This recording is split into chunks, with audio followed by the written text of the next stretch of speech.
2019년 추석 명절 시즌을 맞아 또 가격을 올렸습니다. 그들이 말이죠. 이들은 왜 자꾸 연휴나 명절 시즌, 방학 시즌만 되면 가격을 올려대는 걸까? 또 어디서 가격이 뻥튀기 되나 궁금하실 것 같습니다. 명확하진 않더라도 어느 정도 궁금함을 가라앉힐 수 있을 만한 이야기를 준비해봤습니다. 명절이 되면 가족들이 한데 모이게 되죠. 피규어를 장식해 놓은 장을 친척 동생들이 놀러와서 헤집어 놓았다는 썰 한 번쯤 들어보셨을 겁니다. 마찬가지죠. 특히나 트렌드에 민감하고 컴퓨터 게임에 관심이 많은 학생들이라면 더더욱 가족들이 만나는 명절에 PC방도 가보고 컴퓨터 관련 이야기 꼭 한 번쯤 나오지 않겠습니까? 자연스럽게 컴퓨터 이야기도 나오고 그렇게 누가 놀러 왔는데 걔 컴퓨터로는 배그 풀업이 된다더라. 근데 난 해상도 낮추고 최저 옵션으로 게임해도 버벅이는 컴퓨터를 쓰기 때문에 패배감, 자괴감이 들더라. 컴퓨터 구입하고 싶어진다. 한마디로 한철장사. 뻔하고 수없이 반복되어 왔던 레퍼토리죠. 용산 판매업자들은 이런 소비자들의 심리를 또 기가 막히게 낚아챕니다. 방학 시즌이라고 가격 올려치는 사람들이 이것 정도야 이제는 놀랍지도 않아요. 슬슬 궁금해질만 하죠. 분명 권장 소비자가 및 세금 포함 가격은 66만원인데 80만원이 되어있는 이 기이한 현상. 어제는 65만원이었는데 오늘은 70만원이 되어있는 이 현상. 이거 생산자가 좀 나서서 컨트롤 해줘야 하는 거 아닐까요? 한두 해에 나온 이야기가 아닐 텐데 아직까지도 개선이 없는 현 상황. 우리가 구입하는 조립 컴퓨터 시장의 유통 구조 살펴보겠습니다. 직거래의 장단점, 사회 시간에 잠만 안 잤다면 대강 설명할 수 있겠죠. 똑같습니다. 배추 한 포기 라는 물건에 대해 소비자가 구입할 의향을 가지는 적정 가격이 1000원이라고 칩시다. 500원의 돈을 들여 생산한 배추 한 포기를 생산자가 직거래를 통해 소비자에게 1000원에 판매한다면 판매자이자 생산자는 500원의 마진을 남기게 되죠. 이 경우 남겨먹는 게 많기 때문에 생산자가 재량에 따라 700원이나 600원으로 가격을 낮출 수도 있습니다. 하지만 이론상에서나 쉬운 거지 현실은 전혀 딴판입니다. 직거래 따위는 내가 소비자한테 직접 찾아가 광고하고 판매하든 소비자가 직접 나를 찾아와 사가든 둘 중 하나가 더 많은 역할을 할 수밖에 없습니다. 한 사람이 여러가지 일을 동시에 하지 못하는 것처럼 소비자 입장에서는 물건 구입하러 갈 시간이 없을 수도 있고 생산자 입장에서는 물건을 생산하는 데에도 벅찬데 직접 찾아다니며 판매를 하고 광고를 때릴 시간적 여유가 없습니다. 게다가 물건 하나가 잘 팔리면 너도 나도 따라하는 군중 심리가 있죠. 해당 분야는 레드오션화가 됩니다. 생산자 입장에서 물건을 많이 판매하려면 소비자들에게 자신의 물건의 존재를 알려야 하고 또 어디에서든지 쉽게 구입할 수 있도록 만들어야 합니다. 그래서 결국에는 생산자가 돈을 더 쓰는 방식으로 물건의 유통 과정은 발전해 왔는데요. 다른 광고 분야의 지식이 없거나 여력이 되지 않는다면 광고는 돈을 받고 그 중에서 일부를 수수료를 떼고 남은 대금으로 홍보를 대신해주는 에이전시 업체에게 맡기고 유통의 경우에는 소매상들이 인맥을 많이 가지고 있으며 이들에게 물건을 분배할 능력이 되는 일종의 허브 역할을 하는 총판 등의 유통사들에게 관련 업무를 전담합니다. 유통사의 경우 직접 물건을 다루기 때문에 에이전시와는 조금 다른 방식으로 수익을 올리는데 보통 유통되는 물건 하나하나에 대해서 2에서 5% 또는 10%가량의 마진을 남겨 소매상이나 다른 하위 유통사에 물건을 판매합니다. 당연히 중간 유통상을 통과하게 되면 물건 개당 가격이 상승하게 되고 생산자는 이 물건이 유통사를 거쳐 소비자에게 판매되는 가격을 고려해서 유통사에 넘겨야 합니다. 즉 소비자가 구입할 의향이 있는 가격인 1000원을 넘지 않는 선에서 소비자의 손에 들릴 수 있도록 유통 중 상승하는 제품 가격을 고려하여 저렴하게 넘겨야 되겠죠. 결국 적정 가격, 여러분이 생각하는 정직한 가격은 물건이 거쳐 지나가게 되는 구간, 즉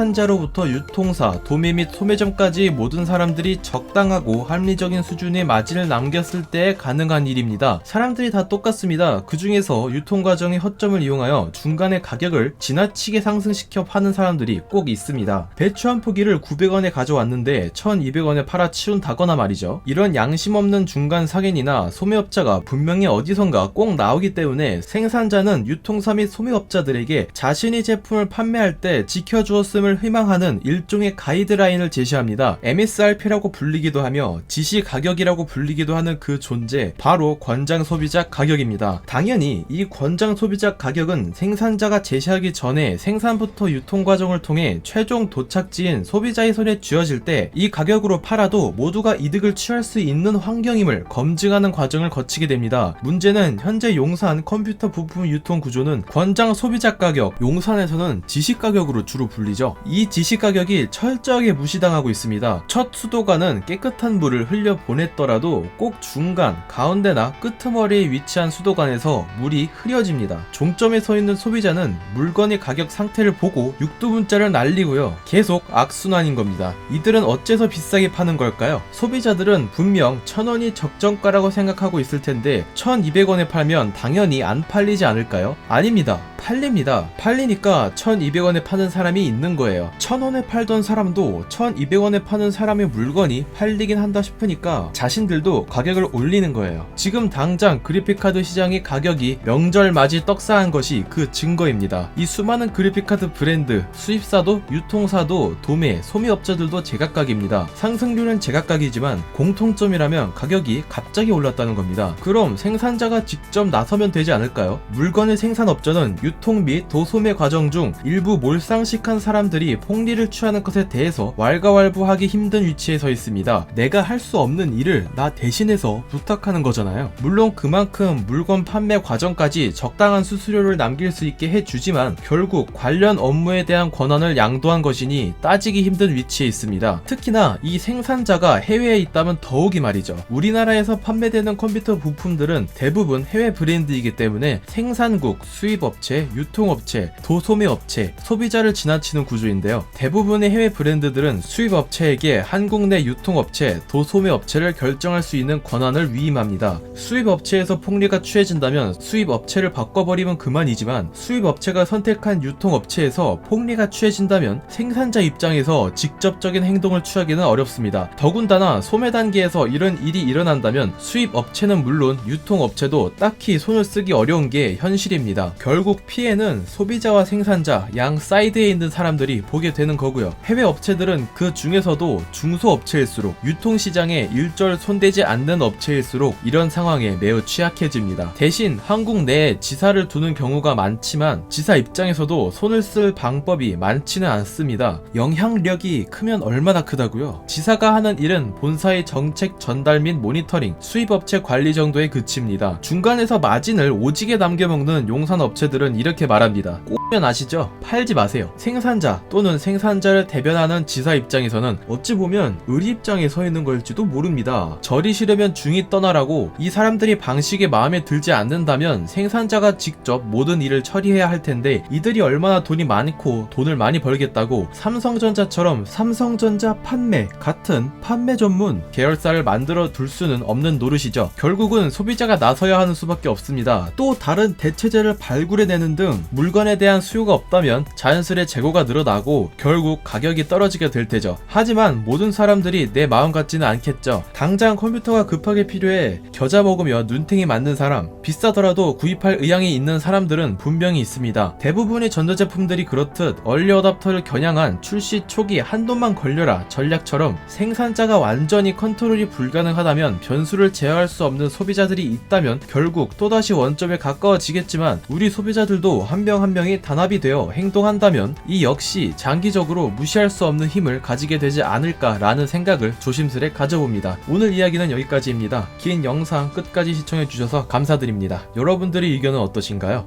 댓글로 의견 남겨주세요.